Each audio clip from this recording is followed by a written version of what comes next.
Bonjour à tous. Donc, je vais vous présenter aujourd'hui les résultats du projet Orogène, en particulier de la partie du projet qui traitait des paramètres clés de l'évolution orogénique. Alors, je mettrai l'accent principalement sur le rôle relatif de l'architecture et de l'évolution de la lithosphère continentale, que je mettrai en miroir en comparaison de l'évolution cinématique des plaques. Alors ce travail, il n'aurait pas pu être possible évidemment sans les étudiants en thèse et les postdocs que j'ai soulignés ici évidemment, et les collègues chercheurs dans différentes universités, à Paris, à Toulouse, mais aussi en Espagne. Et évidemment, je remercie également mes collègues et co-PI des autres blocs du projet. Alors, je pense que c'est important tout d'abord de commencer par quelques définitions. Donc les zones, on va traiter ici des zones de collision, qui sont des domaines caractérisés par une déformation distribuée à l'intérieur des continents. Ça, c'est la déformation intraplaque, ou entre les continents, ce qu'on va appeler la collision classique. Et l'évolution orogénique qui résulte de ces processus géodynamiques et de leurs interactions avec les processus de surface. Alors ces processus, ils impliquent des découplages, et surtout un découplage entre la croûte et le manteau sous-continental. Donc ça c'est important parce que c'est quelque chose qui s'oppose donc aux zones de subduction océanique pour lesquelles l'évolution de la déformation est localisée le long de l'interface de subduction. De plus, l'architecture et la composition de la lithosphère continentale est très hétérogène, et donc le comportement mécanique de la lithosphère continentale n'est pas simplement dépendant de la température comme pourrait l'être la lithosphère océanique. Donc on est dans un contexte ici qui est très différent de la subduction océanique et qui est beaucoup plus complexe à étudier. Alors si on fait l'hypothèse, et ça a été un peu le guide de ce projet, pour ma partie en tout cas, c'est si on fait l'hypothèse que c'est l'évolution de la lithosphère même qui est le facteur principal qui permet d'expliquer l'évolution orogénique, la question qu'on s'est posée, c'est quand et comment finalement ces paramètres contrôlent l'évolution orogénique. Et je pense à deuxième point important, qu'on va essayer de résoudre, c'est est-ce qu'on est capable, en ayant ces informations-là, de distinguer finalement les processus proprement liés à la lithosphère des processus qui sont plus profonds, dans le manteau plus profond, et qui sont à l'origine du mouvement des plaques. Alors pour ça, on a décidé de travailler sur la partie ouest européenne, qui me semblait effectivement pertinente parce qu'elle est caractérisée premièrement par une convergence relativement limitée, comme on peut le voir ici à gauche. Donc on va ici travailler principalement sur la partie ouest européenne qui est matérialisée par ce segment ici en blanc, et la convergence, donc vers le nord ici, est bien plus limitée qu'à l'est. Alors ça nous permet en fait finalement d'avoir accès à une bonne préservation finalement de l'enregistrement pré-collisionnel, et donc de bien étudier le rôle de ces différents facteurs sur l'évolution orogénique. Alors l'Europe, elle est aussi, comme on peut le voir ici à droite, l'Europe elle est également constituée de différentes provinces lithosphériques, donc qui ont eu une histoire tectonique, thermique et magmatique différentes. Et nous, on va se concentrer sur la partie centrale, donc qui résulte principalement d'une lithosphère qui a été transformée à la fin du Paléozoïque et du Permien, notamment, et qui est encadrée, comme on peut le voir, au nord et au sud, par deux lithosphères qui ont été cratonisées, et même des cratons, notamment le craton balte et le craton africain, ici au sud. Donc si on regarde de plus près l'architecture de la lithosphère européenne, on s'aperçoit que cette lithosphère, donc qui est principalement au départ d'âge paléozoïque terminal permien, est en fait plus fine, assez fine, autour de 70 km. Donc là, vous avez l'épaisseur de la lithosphère sur cette figure, et qui est donc sur les bords, on retrouve ici des lithosphères épaisses qui correspondent aux cratons africains au sud et baltes au nord. Alors, et c'est exactement dans ce domaine-là que la déformation aujourd'hui se localise, comme on peut le voir ici par la sismicité, qui est exprimée par ces ronds ici de couleur, et notamment la sismicité importante ici dans la région au sud du Rif. Alors bien sûr, c'était un peu trop long de travailler sur l'ensemble de l'Europe de l'Ouest, donc on s'est concentré sur un domaine de cette collision qui implique principalement l'Ibérie. Alors pourquoi ? Parce que c'est une zone qui est assez intéressante parce qu'elle est constituée de différents segments orogéniques, donc sur une taille plutôt limitée, donc sur un projet de 5 ans c'était plutôt une bonne idée. Donc des Pyrénées, de la Chine ibérique et des Bétiques. On peut y étudier l'ensemble du cycle alpin, c'est-à-dire depuis le Trias jusqu'à l'actuel, donc tous les problèmes de l'évolution de la croûte et de la lithosphère plus généralement. Et puis d'un point de vue orogénique, donc topographique, on a aussi une superposition de différentes longueurs d'onde. Là vous avez une coupe nord au sud de l'Europe de l'Ouest, et on voit qu'il y a différentes longueurs d'onde qui sont superposées. Alors, la longueur d'onde ici en rouge, c'est une longueur d'onde qu'on va dire tectonique. On voit bien que là c'est lié à la déformation de la croûte et de la lithosphère. Et puis des longueurs d'onde un peu plus importantes, 500 km voire 1000 km, qui impliquent cette fois des processus qui sont soit dans la lithosphère mais non pas liés à la déformation, voire plus profonds dans la sténosphère. Alors l'approche qui a été la nôtre, ça a été tout d'abord de proposer un calendrier précis des événements thermiques, tectoniques et de l'exhumation de la croûte jusqu'aux derniers événements de la construction de la topographie actuelle. Alors pour cela, on a utilisé une grande gamme de thermochronomètres, comme on peut le voir ici, qui finalement échantillonnent l'histoire thermique de l'ensemble de la croûte, depuis la croûte inférieure jusqu'à la croûte supérieure. Ça a été complété par aussi des thermobaromètres plutôt donc pour résoudre l'évolution pression-température dans la partie crustale, notamment à l'aide des couples chlorhythmica. Donc ça c'est un travail qui a été mené par l'ensemble de ces étudiants qui sont nommés ici. Alors, avec ce calendrier, ce calendrier a été synthétisé ensuite dans un modèle cinématique. Il a nourri ce modèle cinématique, donc à l'échelle de l'Europe. Donc ça, c'était le travail de postdoc de Paul Engrand, qui a utilisé et qui a reporté ces données dans une construction cinématique cohérente à l'aide de l'outil Gplate.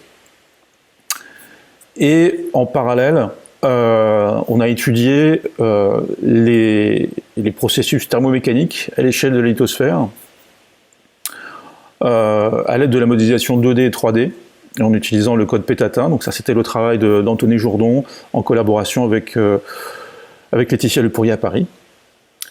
Donc qui nous a permis de préciser les processus physiques associés à notre problématique à l'échelle de la lithosphère. Alors les résultats, je vais vous les présenter ici principalement sous forme d'un déroulé temporel qui me paraissait le plus simple. Alors, donc tout d'abord on va commencer par une grande période entre le Trias et le Crétacé inférieur qui correspond finalement à la période à laquelle on va avoir l'amincissement de la lithosphère et de la croûte. Donc on va segmenter la lithosphère européenne. Donc tout d'abord le Permo-Trias. Donc à cette époque-là, comme le montre cette reconstruction de Paul Engrand, qui a été publiée récemment, le Permien et le Trias correspondent c'est une période clé pendant laquelle la jeune lithosphère amincie à la fin du Varisque est affectée par un épisode de rifting à l'extrémité ouest de l'océan Téthysien, que l'on voit bien ici, donc c'est ce qui est marqué ici en violet. Cette extension est distribuée sur l'ensemble de l'Europe de l'Ouest et en Ibérie, comme on peut le voir ici à gauche.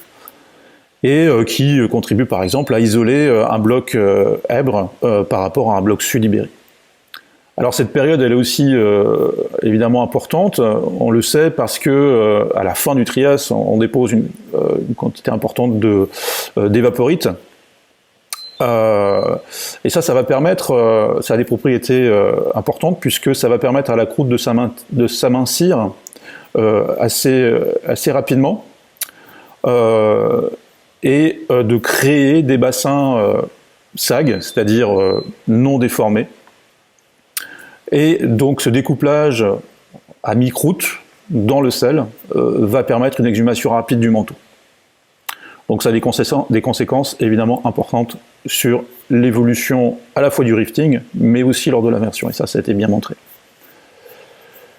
C'est une période également qui est caractérisée par un volcanisme alcalin, notamment les fameuses zoophytes, comme on peut le voir ici, qui est distribué, c'est pas exhaustif, hein, mais c'est un travail qui a été fait par Juliette Rat et qui nous montre la position de ces différents pointements volcaniques, qui, avec donc la fin de l'évolution fini carbonifère et du Permien, finalement contribue encore une fois à modifier la composition du manteau lithosphérique et va avoir un impact sur la croûte. Alors ça, ces événements-là, on peut les voir préservés dans les sédiments. Donc ça, c'est encore le travail de Juliette Rat sur les Pyrénées et l'Èbre. Alors vous avez donc une répartition ici des âges traces de fission sur zircon qui vous montre des âges ici en rose qui correspondent aux grains qui ont des âges triasiques. Et ces grains triasiques, on les retrouve bien dans les Pyrénées et également retrouvés recyclés aujourd'hui dans l'Èbre. Donc là, il y a un recyclage de ces grains depuis au moins le Trias et qui montre que finalement la croûte a été affectée par cet événement thermique important associé au magmatisme triasique. Alors à la fin du Trias et à la fin du Varisque et du Trias, on a une période également, on va avoir un métamorphisme type schiste vert associé à des circulations de fluides dans les granites varisques. Donc ça, c'est un travail qui a été réalisé par Laura Eraghi en collaboration avec Nicolas Bellassène et Benoît Dubac à Paris, et qui montre qu'on a des événements thermiques dans la croûte, dans la partie supérieure de la croûte, qui va affecter ces granites, et donc des interactions fluide-roche qui montrent un hydrothermalisme important à cette époque-là. Alors la conséquence de cet hydrothermalisme, ça va être de minéraliser, enfin de créer des phases de phyllosilicates dans le granit, et qui vont conduire finalement à l'affaiblir mécaniquement. Donc on voit que cette période du Trias, elle a un effet à la fois sur la lithosphère et sur la croûte d'un point de vue thermique et d'un point de vue aussi composition. Donc ça c'est important, ça veut dire que là, à cette époque-là, on a déjà un point de départ qui nous a affaibli finalement la croûte, on l'a vu pour les granites, mais aussi l'ensemble de la lithosphère. Alors donc au début du Jurassique jusqu'au milieu du Jurassique, c'est une période marquée par plutôt une faible subsidence. Là on a essayé de synthétiser, c'est le travail de Paul Engrand, les données de subsidence autour de l'Ibérie, dans plusieurs bassins, le bassin d'Aquitaine, l'Hébétique, le bassin de Maëstrat et le bassin ouest ibérique, donc sur la partie atlantique, et on voit que la subsidence est relativement faible. Et donc là, on est vraiment dans une période de relaxation thermique entre l'évolution ici, entre l'évolution de l'Atlantique et l'évolution de la Thétis. Donc là, on a quelque chose d'un peu intermédiaire, sans vraiment une phase tectonique marquée, mais une subsidence lente qui marque une relaxation thermique entre ces deux grands systèmes amincis. Ce signal contraste avec le nord-ouest de l'Ibérie, pour lequel, à cette époque-là, les données thermochronologiques et les chemins de température qui sont publiés dans la région et synthétisés ici dans le travail de Juliette, montre un enregistrement rapide, un refroidissement rapide qui indique une exhumation. Donc on a des zones qui subsident lentement et des domaines très localisés qui s'exhument. Alors ces événements thermiques se retrouvent également préservés dans les sédiments, donc le dernier événement associé à l'exhumation, on va le retrouver préservé sous forme de grains de zircon détritiques. Et lorsqu'on les date par thermochronologie basse température, les traces de fission, eh bien on retrouve ces événements, on retrouve des populations, vous voyez, autour de 192 millions d'années, 170 millions d'années, qui correspondent, semble-t-il, à cette exhumation jurassique. Alors maintenant, on se déplace vers le Jurassique final et le Crétacé inférieur. Alors là, il y a une évolution, la fin du Jurassique va marquer un changement cinématique important en lien avec la propagation du rift atlantique vers le nord et la migration vers l'est également de l'extension dans le futur golfe de Gascogne. Donc on peut voir ici, à partir du Crétacé inférieur, et vers les Pyrénées et même jusque vers les Alpes.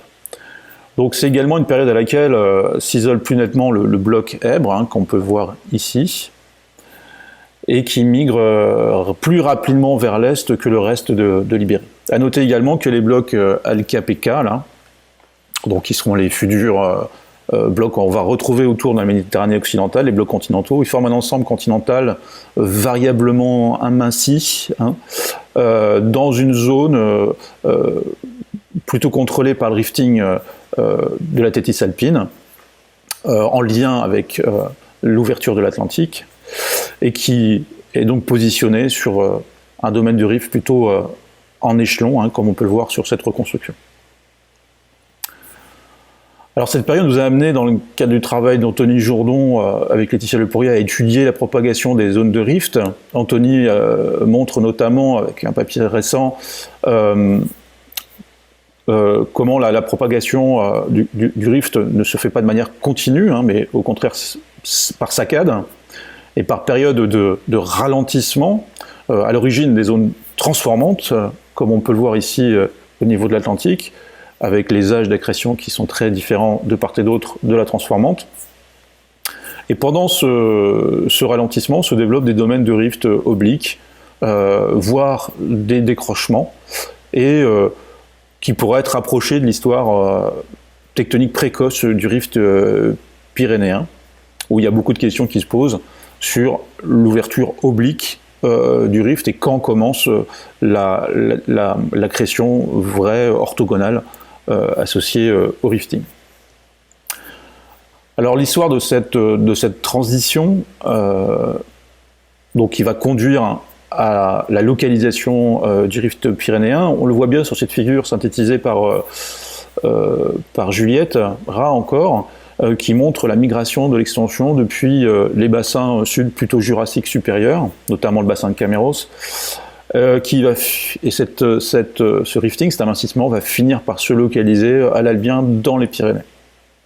Et il va être associé à un métamorphisme haute température assez remarquable, qui va pas uniquement se localiser dans les Pyrénées, ça on le savait, mais également dans la branche Caméros et Maëstrat. Donc ça c'est quelque chose qu'on a étudié plus précisément, en faisant à la fois des analyses de thermométrie Raman, mais aussi de thermométrie sur chlorite. On a également combiné ça avec des estimations thermobarométriques sur la base des couples chlorite-mica. Donc on montre que le centre du bassin de Caméros va atteindre presque 400 degrés. Donc ce pic thermique, il est daté de l'Albien. Et ça montre bien qu'à cette époque-là, on a une modification importante du régime thermique que nous attribuons, pas seulement, donc qui n'est pas seulement lié au rifting pyrénéen, mais à une modification à grande échelle des conditions thermiques, probablement associées à l'advection de chaleur de la sténosphère, liée à grande échelle à la migration du rift atlantique vers l'est. Alors, c'est un épisode aussi qui va être cet épisode albien, à la fois métamorphique et de migration donc de la zone de rift, va avoir un impact aussi sur les systèmes de dépôt. C'est un moment pour lequel on va avoir se déposer sur l'ensemble de l'Ipérie des systèmes marins peu profonds et voire continentaux, associés à des sables assez matures, que l'on retrouve partout dans cette partie de l'Espagne. Alors, ces dépôts donc, suggèrent des processus plutôt profonds de maintien de la topographie. Donc, malgré qu'on amincisse la lithosphère, voire la croûte à certains endroits, on a quand même une dynamique sédimentaire de transfert de sédiments continentaux assez importants. Donc là, on suppose que ça marque des processus sous-lithosphériques. Alors, c'est pas seulement associé à l'Ibérie. Finalement, là, c'est le travail de Maxime Dauder, ce qu'il a fait, c'est qu'il a regardé, comparé des centaines d'échantillons pour lesquels nous avons daté les zircons par le système uranium-plomb, et comparé ça à grande échelle avec l'enregistrement UPB dans les zircons, en Europe, dans l'Ibérie bien sûr, et en Afrique.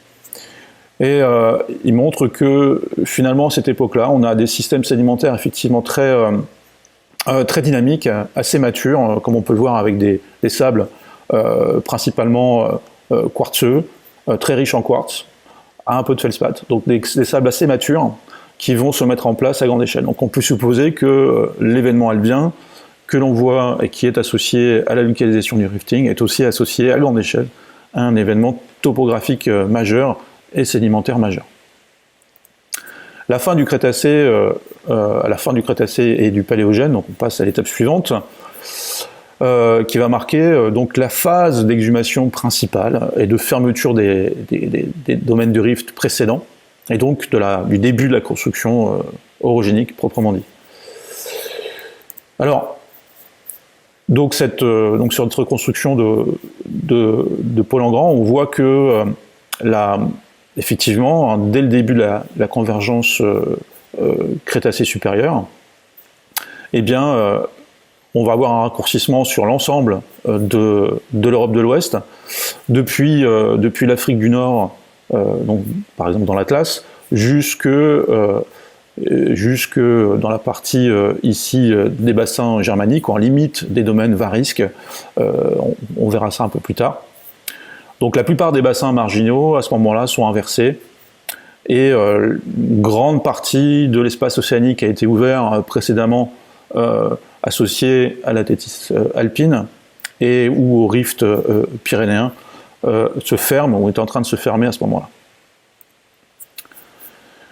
Alors dans les Pyrénées, le travail de thèse de Maxime Wallner avec Nicolas Bellassène à Paris a permis de confirmer.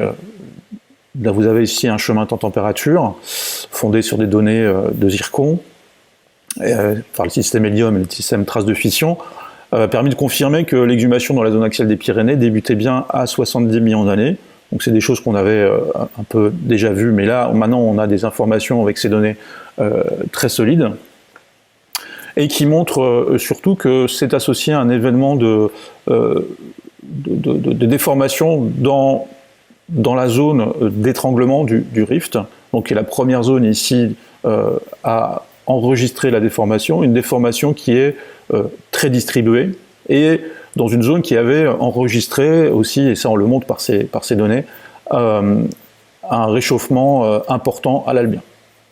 Donc c'est une zone mince, assez chaude à l'Albien, et qui va enregistrer une déformation distribuée dès le Crétacé supérieur, à 70 millions d'années.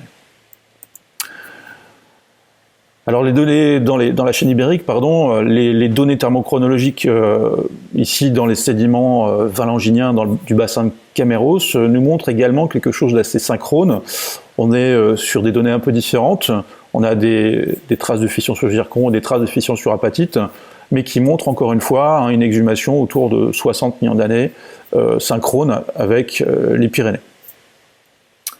Si on va plus au sud, et que l'on regarde maintenant les bétiques, eh bien, on a pu montrer, en faisant la synthèse des données stratigraphiques, des données issues de la suffisance, donc l'analyse des bassins, et des données thermochronologiques que on observe également un début d'exhumation, de refroidissement, qu'on associe au début d'exhumation et de collision, d'inversion en tout cas, du continent, de la marge ibérique au sud donc de l'Ibérie. Donc on a ici, on voit un schéma où on inverse tous les systèmes de rift à peu près en même temps au Crétacé supérieur, Paléocène. Alors, finalement, l'existence, donc ce qu'on met en évidence, c'est l'existence d'une chaîne protobétique. Hein. Les bétiques, c'est plutôt une chaîne, on verra, miocène. Mais on a une première phase de déformation importante dès le Crétacé supérieur sur la marge sud ibérique. Et qui va... et ces résultats sont plutôt en accord avec le modèle cinématique que l'on propose, évidemment, et qui montre que le raccourcissement sera maximum ici de l'ordre de 200 km. Alors la phase éocène qui suit est miocène, donc ça c'est un intervalle qui sera principalement étudié par Laurent Jolivet dans sa présentation. Je ne vais pas revenir en détail, je voudrais juste ici mettre l'accent sur un point qui me paraît important. Sur la base des données thermochronologiques, on peut montrer qu'il y a un événement de refroidissement rapide entre 35 et 30 millions d'années qui est, que l'on voit bien dans les Pyrénées, qu'on avait déjà vu, qu'on confirme, et également dans Caméros par exemple. Alors cet événement majeur, il montre qu'il y a une exhumation 10 fois plus rapide que l'exhumation moyenne avant et après. Donc pendant un temps assez court. Donc ça veut dire ici qu'on a une exhumation rapide, et si on compare ça aux données de raccourcissement issues des reconstructions cinématiques, eh bien on s'aperçoit que ça n'est pas associé à une accélération du raccourcissement à cette époque-là. Donc là, il y a quelque chose d'important, un processus qui n'a pas l'air d'être lié simplement à la cinématique dans la zone. Donc il y a une exhumation plus rapide que ce que pourrait prédire la tectonique. Alors à partir du Miocène, donc là on va avoir une réorganisation de la zone de collision, évidemment avec le retrait des slabs, donc, qui se voit par exemple ici sur la construction cinématique de Paul, qui correspondrait aux flèches rouges, avec l'ouverture de la Méditerranée occidentale. Là on a une organisation majeure et qui semble relativement indépendante de la convergence aux limites, comme on peut le voir ici pour les flèches situées en Afrique, par rapport à Europe fixe. Donc c'est une réorganisation interne. Donc ça, ce sera un point qui sera développé par Laurent Jolivet aussi. Alors, ce qui me semble intéressant de montrer là dans nos résultats, c'est l'enregistrement dans les bétiques.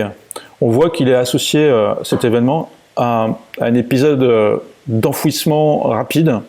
Donc par exemple sur cet échantillon-là, on voit qu'après le dépôt au Miocène, il est rapidement réchauffé, ça c'est lié à l'enfouissement, et rapidement exhumé. Donc en 5 millions d'années, ici on a un événement de réchauffement et de refroidissement majeur dans ces sédiments, qui sont des flysch, des grès turbiditiques, et nous interprétons cette évolution extrêmement rapide comme le résultat de la délamination vers l'ouest du slab Alboran, que l'on voit bien ici en tomographie, ici des ondes P, donc, qui est préservé ici sous la zone Alboran, au niveau du détroit de Gibraltar. Donc cet événement, cet événement subsidant, il va être associé, rapide, il va être associé à l'accumulation de flysch, qu'on dit numidiens, qui sont bien connus dans la zone. Ce sont encore une fois des sables très matures, qui pourraient ressembler par certains côtés au sable albien, et qui, donc, dans la provenance est majoritairement africaine. Donc là, ici, au sud de l'Ibérie, on construit un piège à sédiments associé donc à la délamination du slab et au retrait surtout de ce slab délaminé vers l'ouest. Alors au Tortonien, on a à nouveau un nouvel événement qui aussi annonce une organisation topographique majeure dans la région, et qui s'observe notamment dans la zone axiale, à l'ouest des Pyrénées. Donc là, vous avez des chemins temps-température réalisés par Charlotte Fillon, qui montrent une accélération entre 11 et 9 millions d'années, et qui suggère, vu la position et la relation avec la sismicité actuelle, suggère un contrôle par des contrastes de densité, notamment liés à la présence du bassin de Mauléon et du manteau exhumé, qui s'opposent, et donc à la relative faible densité de la racine crustale pyrénéenne. Donc là, on est vraiment dans l'évolution post-orogénique, et on voit qu'on continue encore à exhumer, probablement associé finalement à un héritage ici mésozoïque. Alors cette évolution, elle va conduire à l'excavation du bassin de l'Èbre, qui s'ouvre à peu près au même moment, autour de 10 millions d'années. Et donc là, avec Arnaud Vacherat et Vincent Regard, on a pu dater, et aussi une collaboration avec Stéphane Bonnet, on a pu dater les terrasses, et on arrive à remonter finalement avec l'excavation de ce bassin de l'Èbre jusqu'à peu près 3 millions d'années. Donc on a une image assez précise de l'évolution de l'incision jusqu'à cette période. Alors si maintenant on fait la synthèse, alors pour résumer, donc on a identifié 3 périodes d'exhumation, enfin c'est celle que je veux mettre ici en lumière, 3 périodes d'exhumation majeures au Crétacé supérieur, à l'Oligocène, à la fin de l'Éocène, entre la fin de l'Éocène et l'Oligocène, et une exhumation au Miocène. Alors ces 3 périodes, quand on regarde et qu'on les compare à l'évolution du raccourcissement pour chacun des segments, on s'aperçoit qu'elles ne sont pas toujours associées à une accélération du raccourcissement. C'est vrai uniquement pour la partie bétique ici en vert, où on voit qu'effectivement il y a une exhumation rapide qui est associée à ces raccourcissements. Partout ailleurs, on a plutôt l'impression que ces exhumations sont découplées du raccourcissement. Alors, pour comprendre ces découplages et donc la signification de ces événements, j'ai essayé de détailler dans chaque segment des chemins individuels pour en extraire des vitesses d'exhumation. Et l'idée, c'était aussi d'avoir une idée réelle et statistique, finalement, des vraies périodes d'exhumation majeures dans ces différents segments, qui sont associés. Donc je vais chercher à reconstruire des phases d'accélération qui indiquent en fait, qui traduisent le fort couplage entre la tectonique et l'érosion. Et donc c'est le moment où on construit finalement la topographie. Donc sur cet exemple-là, qui est pris dans les Pyrénées, vous avez plusieurs chemins, chaque couleur traduit une vitesse, c'est juste la dérivée de ces chemins, une vitesse de refroidissement, et les étoiles blanches indiquent les périodes où l'exhumation, le refroidissement est maximal. Donc on en déduit par exemple pour les Pyrénées une période de croissance topographique située ici, résumée un peu sur ce box-plot, entre 44 et 27 millions d'années. Donc on peut considérer que entre ces deux bornes, on est certain que les Pyrénées étaient bien développés à ce moment-là, et ils avaient une topographie, il y avait une très forte interaction entre les processus de surface et la tectonique. Alors j'ai fait ce travail-là sur l'ensemble de la partie de l'ouest européen, sur des domaines où on avait d'abord suffisamment de données, et aussi des chemins temps-température. Et donc on peut montrer que finalement ces périodes de construction de la topographie ont l'air de se rajeunir vers le sud.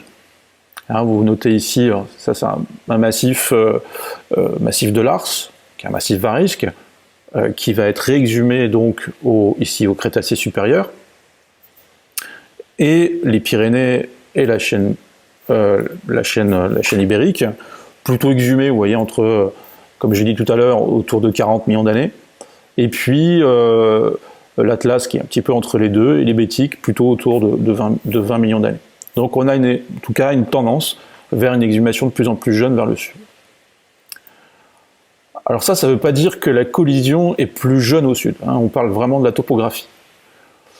Donc si on redéroule notre histoire maintenant depuis le Crétacé supérieur, eh bien au nord du système européen, on voit qu'il y a une exhumation rapide dans le massif de l'Ars, qui ne se voit pas dans la partie sud, mais en fait, quand on fait la synthèse des données géologiques, la synthèse de toutes les informations, on sait bien qu'on se déforme à ce moment-là, mais l'expression topographique est relativement limitée, tout simplement parce que on part d'une lithosphère et d'une croûte surtout qui est bien plus amincie. Donc juste d'un point de vue isostatique, quand on va refermer cette zone-là, eh bien on n'aura pas immédiatement une réponse topographique majeure et on va déformer surtout, principalement, sous l'eau. D'accord ? Donc il n'y aura pas d'interaction avec la surface de manière importante à ce moment-là. Mais, donc ce qu'il faut retenir, c'est qu'à cette période-là, on raccourcit l'ensemble du domaine sur plusieurs milliers de kilomètres. Autour de l'Éocène, donc la collision va effectivement avoir tendance à migrer vers le sud. Donc on abandonne, la partie nord devient stable, d'un point de vue tectonique. On va migrer la déformation vers le sud, on va construire la topographie entre l'Atlas et les Pyrénées. Et on va assister aussi à un début probablement de réchauffement du manteau asténosphérique à la fin de l'Éocène, notamment à proximité de l'est des Pyrénées. Et au Miocène, le raccourcissement va se concentrer principalement vers le sud, et on peut considérer que toute la zone nord-européenne jusqu'aux Pyrénées devient stable. Alors donc là, cette nouvelle phase de croissance orogénique à ce moment-là, elle est associée au raccourcissement qui continue dans les Bétiques et à la délamination consécutive du slab alboran, associé évidemment à l'évolution de la Méditerranée occidentale, qui va aussi induire des changements dans la température de l'asténosphère et donc contribuer aussi à soulever cette zone au Miocène. Alors le fait que le raccourcissement se soit concentré dans la partie sud et conduit donc à la délamination et au retrait du slab alboran, se voit très bien, comme je l'avais montré tout à l'heure, dans cette partie, et par la tomographie des ondes P. Donc en conclusion, on peut démontrer que le raccourcissement, c'est au cours du temps, c'est principalement à migrer vers le sud, mais ce que l'on voit surtout, c'est comme la déformation a débuté partout au Crétacé supérieur, c'est que la durée du raccourcissement a augmenté, est plus importante au sud. Et donc ça, c'est clairement associé aussi à ces domaines qui étaient plus amincis dans la partie sud. On a moins d'amincissement au nord de l'Europe, l'inversion va se faire plus vite, et comme les domaines, on a un espace à fermer beaucoup plus important dans la partie sud, la durée du raccourcissement est plus longue, et donc on va avoir une exhumation qui va avoir tendance à être plus tardive vers le sud. Alors ça, c'est assez bien associé également donc à l'évolution du manteau lithosphérique, et donc qui est lié à l'amincissement. On voit que la tendance, c'est d'avoir une histoire du manteau qui est plus jeune également vers le sud. Donc, si je devais conclure ici l'ensemble du projet, je dirais que on montre que l'architecture de la lithosphère continentale et son évolution déterminent finalement où et à quelle vitesse la construction topographique aura lieu, et dans les zones de collision, et comment, avec quelle amplitude finalement va se former la topographie orogénique. Voilà, je vous remercie. Je remercie encore une fois tous les étudiants, mes collègues, ainsi que les chefs de projet, de nous avoir permis de faire ce beau projet là pendant les 5 dernières années. Merci à tous.